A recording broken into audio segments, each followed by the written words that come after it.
Hello everyone, welcome back. You are watching maths classes. As you know, in the previous classes, we have already done the topic data handling. Class 6 में 7th में आपके पास क्या होता था, इस तरह का कुछ डाटा दिया गया होता था, जैसे कि स्टूडेंट्स हैं उनका कुछ डाटा दिया गया है, ठीक है। किसी स्टूडेंट के 55 मार्क्स आ गए, किसी के 95 मार्क्स आ गए, हमने ऐसे ही अरेंज कर दिया, ठीक है। तो इस तरह की इन्फॉर्मेशन को हम क्या कहते थे, रॉ डाटा। पर जब आप इसी इन्फॉर्मेशन को अरेंज कर दें फ्रॉम लोएस्ट टू हाईएस्ट या फ्रॉम हाईएस्ट टू लोएस्ट, तो वो क्या हो जाता है, वो रॉ डाटा नहीं रह जाता, वो एक अरेंज डाटा है इन असेंडिंग या फिर डिसेंडिंग में, जिसका ऑर्डर असेंडिंग हो सकता है या फिर डिसेंडिंग हो सकता है। ऐसे डाटा में आप आराम से रेंज निकाल सकते हैं। अब रेंज क्या होती है, रेंज इज़ अब जैसे इस केस में है highest marks minus lowest marks. अगर हमने असेंडिंग या डिसेंडिंग ऑर्डर में अरेंज किया होगा, so we can easily find the range. उसके बाद फिर हमारे पास इंफॉर्मेशन का साइज़ बढ़ने लगा, डाटा का साइज़ बढ़ने लगा। जैसे ये 10 स्टूडेंट्स के लिए है, अब ये 30 स्टूडेंट्स के लिए हो गया। इन्फॉर्मेशन बढ़ गई, सो उसको अरेंज करने का काम भी बढ़ गया। सो हमने उसके लिए एक टेबल बना दिया, ठीक है। जैसे कि ये एक टेबल है, इसमें लोएस्ट नंबर है 10, ठीक है। सो हमने इसके लिए क्या बना दिया, 10 कितनी बार आया, 20 कितनी बार आया, 36 कितनी टाइम्स आया। सो जो उतने टाइम्स आएगा, जैसे मार्क्स हैं ये बच्चों के, तो 10 मार्क्स कितने बच्चों ने लिए हैं। सो हम इस डाटा में देखने की कोशिश करेंगे, एक ही बार है, सो एक ही बच्चा ऐसा है जिसके कितने मार्क्स हैं, 10 मार्क्स हैं। उसी तरह 20 देखेंगे, 36, 92, so on, we make a table for it. अब इसमें भी हमने डाटा को, जैसे कि मार्क्स दिए गए थे वैसे वैसे हमने रिप्रेजेंट कर दिया, किसी तरह के इक्वल साइज़ के ग्रुप्स नहीं बनाए। सो इस तरह के डाटा को हम बोलेंगे अनग्रुप्ड फ्रीक्वेंसी डिस्ट्रीब्यूशन टेबल। इसकी ग्रुपिंग नहीं हुई है, ठीक है, पर फ्रीक्वेंसी भी दिखा रहा है कितनी कितनी डिस्ट्रीब्यूशन है 30 स्टूडेंट्स की, ओके।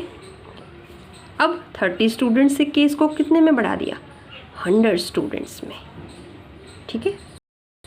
अब जहाँ डाटा का साइज़ इतना बड़ा हो, वहाँ पे क्वेश्चन को इजी करने के लिए आपको क्या करनी पड़ेगी, ग्रुपिंग। सो हम क्या करेंगे, इक्वल साइज़ के ग्रुप्स बना देंगे, जैसा कि इस क्वेश्चंस में किया गया है। इक्वल साइज़ के हमने क्या कर लिए हैं, ग्रुप्स बना लिए हैं, ठीक है। 20 से 29 बार प्लांट्स जो हैं वो कितने सर्वाइव हुए, उतनी फ्रीक्वेंसी, तो उसको हम टेली मार्क्स में रिप्रेजेंट कर देते हैं, ठीक है। 5 आएगा तो 4 को स्लैश करके 5 बना देंगे, ये 5 हो गया, 5 5 10 हो गया, और 10 और 4 14। ये इस डाटा को देख के आपने इस तरह के टेबल पिछली क्लासेस में बनाए हुए हैं। सो इतनी बेसिक इन्फॉर्मेशन आपको लास्ट क्लासेस से पता है। अब यहाँ पे एक इंटरेस्टिंग टेबल दिया गया है, वहीं से सारी बातें निकलेंगी धीरे धीरे। जैसे कि एक क्लास है जिसमें 38 स्टूडेंट्स का वेट दिया गया है, ठीक है, कि 31 से 35 के बीच में कितने बच्चों का वेट आता है, 9 बच्चों का। 36 से 40 kg के बीच में कितने बच्चों का वेट है, 5 बच्चों का। ऐसे ही और बच्चों का दिया है, 71 से 75 kg तक बच्चों का कितने बच्चों का वेट है, 1 बच्चे का। सो इसी तरह से 38 का हमने बांट दिया।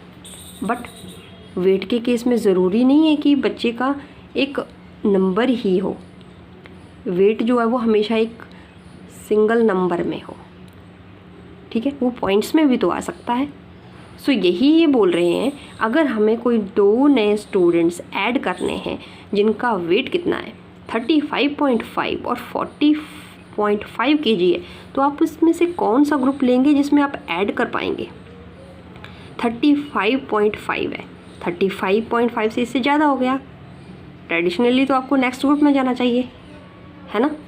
और 40.5 आ गया तो वो नेक्स्ट ग्रुप में आएगा, बट 40.5 तो है ही नहीं, ये तो 41 से स्टार्ट है। वैसे ही 35.5 नहीं है, ये तो 36 से स्टार्ट है। सो हम कौन सा ग्रुप लेंगे जिसमें हम ऐड कर पाएंगे? सो इसी प्रॉब्लम को सॉल्व करने के लिए, क्योंकि ये कंटिन्यूस नहीं है, कंटिन्यूस क्या होता है, जैसे 31 से 35, 35 से नेक्स्ट, अब जो 40 है तो 40 से नेक्स्ट, 45 है तो 45 यहाँ पे आ जाएगा। जो इस ग्रुप की अपर लिमिट होगी वो नेक्स्ट ग्रुप की क्या हो जाएगी, लोअर लिमिट होगी।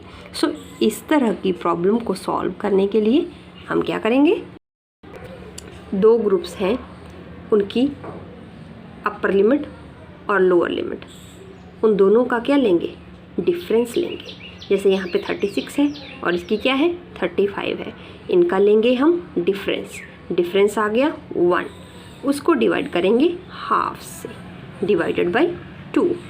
सो आ गया आपके पास 0.5, ठीक है। सो जो लोअर लिमिट होगी उसमें से 0.5 हम पीछे जाएंगे और जो अपर लिमिट होगी उसमें हम 0.5 ऐड करेंगे।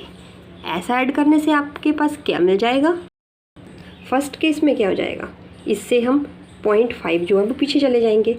सो हमारे पास आ जाएगा 30.5 और इसकी अपर लिमिट में 0.5 हम आगे जाएंगे तो हमारे पास क्या आ गया 35.5। अब नेक्स्ट इसमें से भी हम 0.5 क्या जाएंगे, पीछे जाएंगे, वो क्या आ जाएगा 35.5 और इसमें से 0.5 जो है वो आगे जाएंगे, सो 40.5। वैसे ही 40.5 से 45.5, नेक्स्ट क्या आ जाएगा 45.5 से 50.5। ऐसा करने से सो ऑन चलता रहेगा। ये ऐसा करने से हुआ क्या कि आपके पास कंटिन्यूस बन गया सिस्टम।